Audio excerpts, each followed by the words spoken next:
প্রিয় দর্শক, সংবাদপত্রে বাংলাদেশ অনুষ্ঠান থেকে আমি রেজানুর রহমান আপনাদেরকে স্বাগত জানাচ্ছি।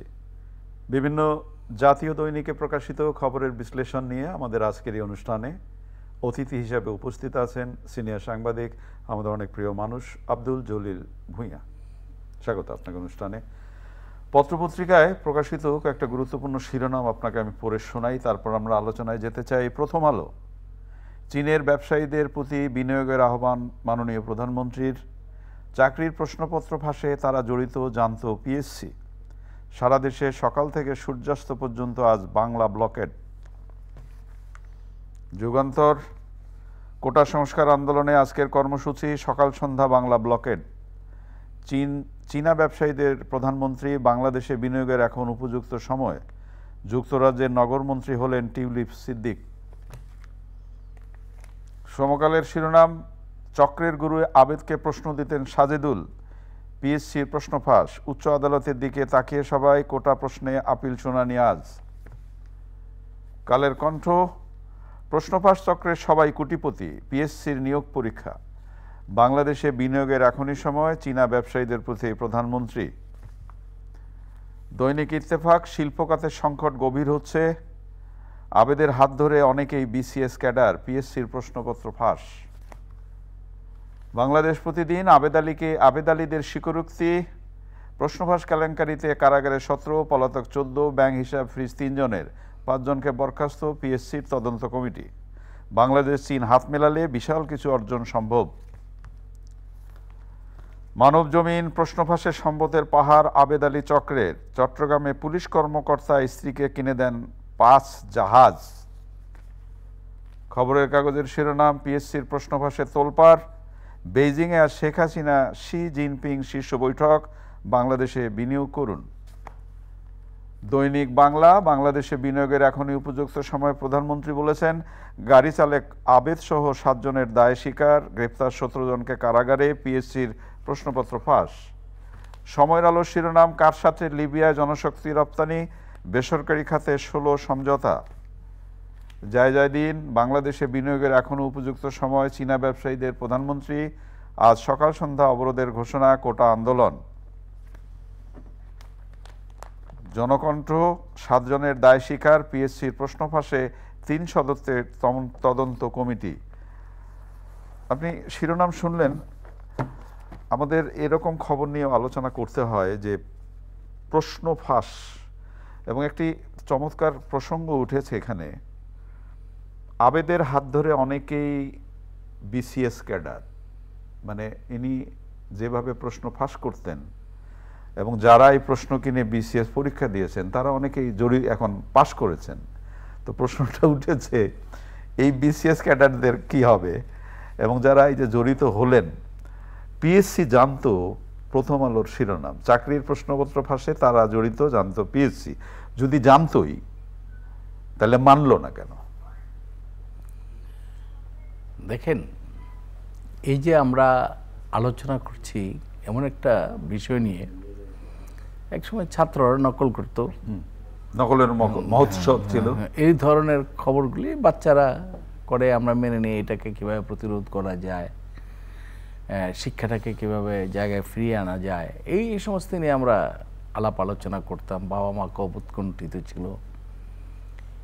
এখন প্রশ্ন হচ্ছে যে আপনার এমন একটা জায়গা, বাংলাদেশের যারা এক সময় দেশ চালাবে, নেতৃত্ব দেবে, পলিসি মেকিং লেভেলে থাকবে, ওই জায়গাটার মধ্যে যখন পিএসসি, পাবলিক সার্ভিস কমিশন, এটা সারা পৃথিবীতেই, আপনি ইন্ডিয়াতে দেখেন আইএস কারা হয়, আপনার ইভেন পাকিস্তানে যারা আপনার পাবলিক সার্ভিস কমিশন থেকে আসে তারা কেমন হয়। আমাদের দেশেও যে এরকম ছিল না। আমরা এখনো পর্যন্ত, আমরা আগে যারা আমলা ছিল তাদের বিভিন্ন বিষয় নিয়ে আমরা সমালোচনা, কিন্তু তাদের যোগ্যতা নিয়ে কেউ সমালোচনা করতে পারে না। আমরা সিএসপি অফিসার শুনলেই তো আমরা অন্যরকম অনুভূতি। তো বাংলাদেশের আজকে যে অবস্থাটা, এবং দেখেন এই চক্রের কথা বলা হয়, চক্রের নেতাকে নেতা হচ্ছে ওইখানকার প্রধান ব্যক্তির ড্রাইভার, একজন আবেদ আলী। হ্যাঁ, আপনার এই যে ড্রাইভার যখন তার মুভমেন্টটা হয়, আমরা কি কেউ জানি না ওই জায়গার মধ্যে যারা এই জায়গায় আপনাকে আমি ছোট্ট করে একটু ধরিয়ে দিই, একজন ড্রাইভারের ক্ষমতা কতটুকু। যদি তার আশেপাশে তার বস বা আশেপাশের লোকজন যদি তাকে সহযোগিতা না করে অথবা ইঙ্গিত না থাকে, তুমি করো, আমি আছি তোমার সাথে, তুমি করো, আমারটা পাইলেই হবে না। হ্যাঁ, করো মানে না, শুধু না, সহযোগিতা করা। আবার আপনি আজকে এই যে 17 জনের কথা আসছে, দেখেন পরিচালক লেভেলের লোক আছে, গ্রেফতার হয়েছে, উপপরিচালক আছে, তার থেকে ধরে আবিদ আলী পর্যন্ত আছে, এর সাজেদুল হক ইত্যাদি ইত্যাদি। এই যে আপনার ওই জায়গাতে যে জায়গাটা ক্লিন হওয়ার কথা ছিল, আজকে দেখেন ছাত্ররা যে কোটা বিরোধী আন্দোলন করছে, তাদের এখানে মতলব থাকতে পারে, এখানে বিভিন্ন এলিমেন্টস ঢুকে যেতে পারে, কিন্তু একটা জায়গাতে আমি একমত যে এই যে আমাদের যেটা ব্যুরোক্রেসি আছে, একটা এফিশিয়েন্ট ব্যুরোক্রেসির জন্য একটা এফিশিয়েন্ট নিয়োগকর্তা দরকার। তো যদি এরকম হয়, দেখা গেল যে আবেদ আলীর আত্মীয় স্বজন, সাজেদুলের আত্মীয় স্বজন বিসিএস কর্মকর্তা হয়েছে, এবং সাজেদুলকে যখন নাকি গ্রেফতার করে তার আগের দিন সে মিষ্টি বিতরণ, তার আত্মীয়রা যারা বিসিএস কোয়ালিফাই করেছে তারা মিষ্টি খাইয়ে এসেছে। এই যে অবস্থাটা, আমরা খুব ফান করে খুব সহজভাবে বিষয়টা আলোচনা করে ফেললাম, এটা কিন্তু এই যে একটা ইনএফিশিয়েন্ট ব্যুরোক্রেসি গড়ে উঠবে, এবং এই ব্যুরোক্রেসি যখন আপনার দেশ চালাবে, সেখানে কি হবে? আপনার দুর্নীতি না শুধু, আমি এখানে দুর্নীতির ব্যাপারটা আছে, তার চেয়ে বেশি হলো যে আমার ব্যুরোক্রেসিটা দুর্বল হয়ে গেল। এরা তো দেশ কিভাবে চালাবে, আবার এরা নীতি নির্ধারণী পর্যায়ে থাকবে, নীতি বানাবে, তারপরে আপনার শত শত কোটি টাকার মালিক হয়ে গেল, আমরা কেউ টের পেলাম না। এটা হয় না, মানে শত শত কোটি টাকা তো আর গোপন করা না, না, একদিনে তো করা যায় না, ব্যাংকে জমা হয়, আরেকটা জিনিস দেখবেন, বোঝা যায় যে তিনি, কথার কথা বলা যাক, যেমন দেখলাম যে 5,500 টাকা বাসা ভাড়া দেওয়ার সামর্থ্য ছিল না এই ভদ্রলোকের, তো এখন উনি কোটি কোটি টাকার মালিক, উপজেলা পরিষদের চেয়ারম্যান হওয়ার জন্য চেষ্টা করেছেন। হ্যাঁ, দেখলাম। আরো সবচেয়ে মজার ব্যাপার যেটা খুব আতঙ্কজনক, এই যে বিশেষ করে একজন মতিউরের ছেলে এবং এই ভদ্রলোকের ছেলেও কিন্তু এই প্রশ্নভাষার সাথে জড়িত। একটি সামাজিক যোগাযোগ মাধ্যমে প্রশ্ন উঠেছে যে মতিউর বিপদে পড়ল তার ছেলেকে নিয়ে, আর এই ভদ্রলোক তাকে উনি বিপদে পড়লেন তার ছেলেকে। তাহলে যে পিতা পুত্র, এই যে পিতা পুত্রের সম্পর্ক, বাবা তো বলবে তুই অন্যায় করিস না, তা বাবাই যদি অন্যায় করে, পুত্রের সাথে মিলে অন্যায় করে, তাহলে সংস্কৃতিটা কোথায় যাবে? আরেকটি প্রশ্ন, রেলের পরীক্ষা নিয়েই তো শুরু হলো এটা, এখন যেটা বলা হচ্ছে যে তদন্ত করে যদি দেখা যায় রেলের পরীক্ষা যেটা হয়েছে সেটাও বাতিল করা হবে। তাহলে এই যে মানুষগুলো এতগুলো পরীক্ষা দিল, এত আয়োজন হলো, দায়গুলো কোথায় গেল, কি হবে? এটা ভজঘট অবস্থা হচ্ছে না? না, এটা আমি তো এটা দিয়ে শুরু করলাম আপনার, যে এই যে রেলওয়ে যাদের পরীক্ষা, এটা ধরা পড়লো, এটা আমরা জানলাম, জাতি জানলো যে এই জায়গাটায়, কিন্তু এই শত শত কোটি টাকার মালিক হয়েছে, এটা শুরু তো অনেক পরীক্ষা হয়েছে। সেই পরীক্ষাগুলো আমি মনে করি, এখানে আমি মনে করি যে এই যে আবেদ আলীদের যারা সহযোগিতা করেছে কর্তারা, তাদের বিরুদ্ধে ব্যবস্থা নিতে হবে একবারে। It needs overhauling. যদি আপনার এটাকে, এইখানে একটা প্রশ্ন আসে, আপনার ড্রাইভার, আপনি কর্মকর্তা, আপনার ড্রাইভার কি করে আপনি জানেন কিন্তু বেশি করে। নিশ্চয়ই না, আমি কিন্তু একটা কথা আপনাকে বলেছি যে সহযোগিতা ছাড়া এত বড় কাজ হতে পারে না। কর্তারা অবশ্যই সহযোগিতা করেছে। আজকে যতই এখন আবেদ আলীর থেকে ওন করবে না, সবাই আমি চিনি না। এবং ভদ্রলোক কি বলছেন জানেন, ফেসবুকে সেটা দেখলাম যে হ্যাঁ, আমি প্রশ্ন ফাঁস করে যে টাকা আয় করেছি এটা ধর্মের জায়গায় ব্যবহার করেছি। আপনি চিন্তা করেন, এই লোক 5 ওয়াক্ত নামাজ পড়তেন, গাড়ির ভেতরে নামাজ পড়তেন, এবং উপজেলা পরিষদের চেয়ারম্যান হওয়ার জন্য চেষ্টা করেছেন এবং নানাভাবে করেছেন এবং বোঝানোর চেষ্টা করেছেন তিনি কতটা সৎ। তাহলে এই সৎ মানুষগুলোর ভেতরে যদি এরকমের একটা অন্ধকার কদাকার আরো বাংলা যদি বলি, তাহলে সমাজটা যাবে কোন জায়গায়? না, সমাজটা তো এই যে আপনার লিডারশিপ যদি করাপ্ট হয়, সমাজটা ওই দিকেই যাবে, অন্ধকারেই যাবে। যেটা আপনি চিন্তা করছেন বা আমি চিন্তা করছি, সমাজটা ওই দিকে যাবে না। আপনার আরেকটা জিনিস হলো, আমি এটা বলতে চাই যে যতক্ষণ পর্যন্ত না আমাদের পলিটিক্যাল উইল, রাইট, যে আমাদের রাজনীতিবিদরা ঠিক যতক্ষণ পর্যন্ত না হবেন, যে কেউ রাজনীতিতে চলে আসলো, কালকে আমার ইচ্ছে হলো আমি রাজনীতি, আমার টাকা আছে আমি চলে গেলাম, অথবা রাজনীতি থেকে টাকা বানালাম, তো আমার যে ড্রাইভার সে দেখে না? হ্যাঁ, অবশ্যই তারও তো স্বপ্ন দেখে, হয়, তার স্বপ্ন আছে, তার স্বপ্ন তো সে কেন? তারপরে রাজনীতিবিদদের অনেকেই আছেন যারা ওইভাবে লেখাপড়াও জানেন না। আপনি আরও আমি বলি, দেখেন শিক্ষার কথা আপনি বলেন, শিক্ষায় গভর্নিং বডি হাই স্কুলে, আপনার কলেজে ইন্টারমিডিয়েট পাস হলেই আপনি সভাপতি হতে পারবেন। এখানকার টিচার কারা? সব মাস্টার্স করার ছেলে মেয়েরা। আপনি করলেন কেন? আপনি সুযোগ দেওয়ার জন্য, তা আপনার দলের লোকরা যাতে সভাপতি হতে পারে। এই জন্য এই যে করাপশনটা কিন্তু প্রত্যেকটা জায়গাতে রন্ধ্রে রন্ধ্রে ঢুকাচ্ছে কারা? যারা নীতি নির্ধারণী পর্যায়ে থাকে, তারাই কিন্তু আপনার এই করাপশন, দুর্নীতির কথা। দুর্নীতি কেন হবে না? একজন মাস্টার্স করার শিক্ষককে একজন ইন্টারমিডিয়েট পাস লোক হিসেবে মাস্টার পড়াও না, এবং তার ডিগনিটিটাও থাকছে না। এমনি একটা সমাজ ব্যবস্থার মধ্য দিয়ে আপনার এই যে আবেদ আলী হবে না, কি হবে? পিএসসির লোকরা যারা, তারা তো কোয়ালিফাইড লোক, তো আবেদ আলী গড়ে উঠেছে, সাজিদুল গড়ে উঠেছে, এরা একদিনের মতিউরের কথা বললেন, সে তো কোয়ালিফাইড একটা মানুষ, সে বিসিএস করে আপনার অফিসার হয়েছে। তার এই যে বিসিএস করে এরকম পিএসসি থেকে যদি এরকম হয়, তাহলে তো সে তো মতিউরই তৈরি হবে। এটা ভালো বলছেন, সে মতিউর ছাড়া আর কোনো কিছু তৈরি হবে না। কাজেই আমি যে কথাটা বলছি যে ওভারহোলিং প্রয়োজন, এবং এগুলো শক্ত হাতে যদি আমরা বাঙালি জাতি যদি সঠিকভাবে গড়ে তুলতে চাই, দেশটাকে যদি সত্যিকার অর্থে ভালোবাসি, এদের বিরুদ্ধে ব্যবস্থা গ্রহণ করতেই হবে। ধরা পড়লাম তারপরে গ্রহণ করলেন, তাহলে হবে না। না, প্রশ্ন তো আরো আসে, যেমন এই যে ভদ্রলোকের কথা বলা হলো, ড্রাইভার সাহেব, তিনি চাকরি ছেড়েছেন 15 বছর আগে, তার বিরুদ্ধে ওই সময় অভিযোগ উঠেছিল, অথচ ব্যবস্থা কিন্তু নেওয়া হয়নি। তার মানে কে নিবে? নিশ্চয়ই ব্যবস্থাটা কে নিবে? ব্যবস্থা যে নিবে সেই তো এটার সাথে ইনভলভ। সর্ষে ভূত, সর্ষে ভূত। তাহলে পরে আপনি এখন যারা দেশে কিন্তু ভালো লোক, যথেষ্ট ভালো লোক আছে, অবশ্যই অবশ্যই ভালো শিক্ষার কথা চিন্তা করে, দেশটা ভালো হোক এটা চায়, তারা খুব নিরীহ লোকজন। তাদের পাণ্ডিত্যেরও কোনো মূল্য নাই, তাদের যোগ্যতার কোনো মূল্য নাই, কারণ এই লোককে তো ঢুকতে দিতে দেওয়া হচ্ছে না। আর যারা ঢুকতে দেওয়া হচ্ছে না, বলা হচ্ছে তুমি অচল। রাইট।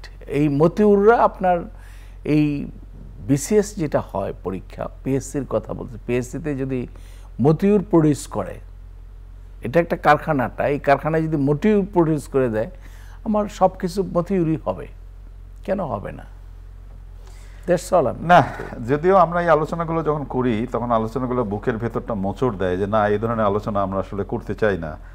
ছাত্ররা আর আন্দোলনে আছে, শিক্ষকরা আন্দোলনে আছে। দেশে অনেকদিন পরে এই ধরনের উপসর্গ আমরা লক্ষ্য করলাম, বিশেষ করে কোটা বিরোধী আন্দোলন। তা সারা দেশে আজকে সকাল থেকে সূর্যাস্ত পর্যন্ত ব্লকেড আছে। আমার একটা ছোট্ট প্রশ্ন, আমি প্রায় অতিথিদের এই কাজটি করছি, যে এই যে অবরোধ, আজকেও শহরে ভোগান্তি হবে মানুষের, প্রচন্ড ভোগান্তি হবে, সারা দেশে মানুষের ভোগান্তি হচ্ছে। এক সময়ে নিশ্চয়ই আপনার পরিস্থিতিটা থেমে যাবে, সবসময় তো আর থাকবে না, কিন্তু সেটা সঠিক সময় না, স্বল্প সময়ের মধ্যে কেন না? এটা আপনি দেখবেন যে এখানে সরকার কিন্তু নীরব। সরকার এই ধরেন সরকারের মানে দলের এবং দেশের দ্বিতীয় ব্যক্তি বা তৃতীয় ব্যক্তি ওবায়দুল কাদের সাহেব তার রাজনৈতিক অফিসের মধ্যে প্রতিদিন কথা বলছে, কিন্তু এই যে মানুষের কষ্ট, আমি নিজেও আপনার পরশুদিন আপনার 4 ঘন্টা বসে আছে রাস্তায়। আমি ইচ্ছা করলেও পিছনেও যেতে পারছি না, সামনেও যেতে পারছি না। এই যে একটা সিচুয়েশন, এবং কারা অফিস থেকে মানুষ ফিরছে তারা ক্ষুধার্ত এবং তারা অনেকে টায়ার্ড, এই লোকগুলো ফিরছে, তারা কোথাও যেতে পারছে না এবং সরকার এই জায়গাটাতে নীরব। কোটা বিরোধী আন্দোলন, আমিও মনে করি যে কোটার রিফর্মসটা প্রয়োজন, কোথাও কোথাও থাকতে পারে, কিন্তু আপনার খুব ইমোশনালি আমি কোটা রেখে দিলাম তাহলে হবে না। এই জায়গাটাতে একটু দেশটাকে ভাবতে হবে। এই যে কিছুক্ষণ আগে আমরা আবিদ আলীর কথা ভাবলাম, আলোচনা করলাম, এখানে কোটা বিরোধী আন্দোলনের ছেলে মেয়েরা যে আন্দোলনটা করে যাচ্ছে তাদের পিছনে আমি কিন্তু মনে করি যে এখানে বিভিন্ন এলিমেন্টস ঢুকে যাচ্ছে এই আন্দোলনের মধ্যেও, মানে যত লেন্দি হবে তত। অবশ্যই এখানে তার অনেক রাজনৈতিক দল আমাদের দেশে আছে, যার যার স্বার্থ সিদ্ধির জন্য কাজ করে, তারা তো দেশের কথা ভাবে না। দেশের কথা ভাবলে আবার এই কাজগুলো হইতো না। কিন্তু কোটা যদি আমরা একটা দক্ষ প্রশাসনিক ব্যবস্থা গড়ে তুলতে চাই, সত্যিকার অর্থে দেশটাকে আমরা ভালোবাসি এবং দেশটা যদি ঠিক জায়গায় নিতে চাই, আমার দক্ষ আমলাতন্ত্র খুবই প্রয়োজন এবং সৎ আমলাতন্ত্র প্রয়োজন। তাহলে পরে পিএসসিকে যেমন ঠিক করতে হবে, কোটা ধরেন এই কোটাতে আপনি যদি 45% বা আমরা শুনে দেখি যে 56% কোটা, তাহলে আপনি কি প্রডিউস হবে? আপনি ধরেন আমার বাবার কারণে বা আমার বাবা অমুক জায়গায় চাকরি করেছে, এই কোটায় আমি ঢুকে গেলাম, কিন্তু আমার যোগ্যতা কতটুকু? ওই জায়গাটাতে আমাদের কেউ নাই না, নির্দয় হতে হবে এবং আপনার মেধা, যার মেধা আছে সেই হবে না। বিশেষ করে এখন তো মেধার যুগ, আসলে মেধার তো মেধা ছাড়া তো আপনার বিকল্প নাই। মেধার যুগ এবং অবশ্যই সেই জায়গা থেকে মেধার কথাটা ভাব। হ্যাঁ, তবে প্রত্যন্ত অঞ্চলে একেবারে সাধারণ কিছু মানুষ আছে যাদের কথা ভাবাটা খুবই জরুরি, সেটাও কোটার জায়গায় হয়তো আসতে পারে, আলোচনার জায়গা। আমি আবার এই জায়গাটাতে বাংলাদেশ এখন একটা এমন জায়গায় অবস্থান করছে, বাংলাদেশের মানুষের, আপনি যেটা বলছেন পিছিয়ে পড়া মানুষ, পিছিয়ে পড়া মানুষের সংখ্যা কিন্তু খুবই কম। আপনারা যদি ক্ষুদ্র কথা বলতে যাচ্ছেন যে বা যে অবস্থাটা দাঁড়িয়েছে তাতে আমরা যে পিছিয়ে পড়া অনগ্রসর মানুষ বলি, সেটা খুব ধরেন এক সময় আমাদের মেয়েদের জন্য কোটা প্রয়োজন ছিল, আমি মনে করি এটা এখন মেয়েরাই তো জোর করে বলছে আমার এরকম আলাদা সুযোগ দরকার নাই এবং প্লাস তারা খুব মাথা উঁচু করে বাঁচতে চায়। আর এটা খুবই অনেক ধন্যবাদ। আমরা একেবারে শেষের দিকে মাননীয় প্রধানমন্ত্রী বাংলাদেশে বিনিয়োগের জন্য বলেছেন যে উপযুক্ত সময় এখন চীনা ব্যবসায়ীদের উদ্দেশ্যে। জি, তিনি এখনো চায়নায় আছেন এবং সেই জায়গার যারা ব্যবসায়ী আছেন, যারা ইনভেস্টর, যারা বিভিন্ন জায়গায় দেশে, তিনি তাদেরকে বলেছেন যে আমাদের দেশে তোমরা যদি বিনিয়োগ করো তাহলে তোমরা এই সুযোগ পেতে পারো। আমিও মনে করি তাই, যে চায়নার সাথে আজকে চায়না হচ্ছে আমাদের উন্নয়নের সহযোগী এবং আধুনিক বাংলাদেশ, স্মার্ট বাংলাদেশ গড়ার ক্ষেত্রে চায়নার আমি মনে করি যে বর্তমান যে ভূমিকা আছে সেই ভূমিকাটা তারা অব্যাহত রাখুক। মাননীয় প্রধানমন্ত্রী যে কথাগুলি বলেছেন আমি তার সাথে পুরোপুরি একমত, যে তারা আমাদের দেশে বিনিয়োগ করুক এবং তাদের তো অবদান আছে, আমাদের বড় বড় কাজগুলোর সাথে সহযোগিতা কিন্তু তারা করে যাচ্ছেন এবং তারা সার্থকতার সাথে করে যাচ্ছেন। এরকম না যে করলাম আয় করে চলে গেলাম, আয় তো করবেই তারা, বিনিয়োগ যে করে তার তো লাভ দরকারই। কিন্তু আমরা মনে করি যে চায়না আমাদের খুব ভালো প্রতিবেশী, তারা আমাদের আরও ধরেন রোহিঙ্গার ব্যাপারে সমস্যা আছে সেটা সহযোগিতা করতে পারে। প্রধানমন্ত্রী কিন্তু সেই আহ্বানটি জানিয়েছে। তো কাজে আমার মনে হয় যে তিনি যে আহ্বানটি জানিয়েছেন এটা যথার্থ এবং আমরা আশা করি প্রধানমন্ত্রীর এই কথা অনেক ধন্যবাদ, সাড়া দেবেন। অনেক ধন্যবাদ আপনাকে। প্রিয় দর্শক, আমরা যে বিষয়গুলো নিয়ে কথা বললাম আপনারা নিশ্চয়ই শুনলেন। ছাত্রদের আন্দোলন, কোটা বিরোধী আন্দোলন একটু শঙ্কা ছড়ায়, এই বিষয়টি বোধ করি খুব দ্রুত সমাধান হওয়া খুবই জরুরি। ভালো থাকবেন, আগামীকাল নিশ্চয়ই এই সময় আবার কথা হবে। খোদা হাফেজ।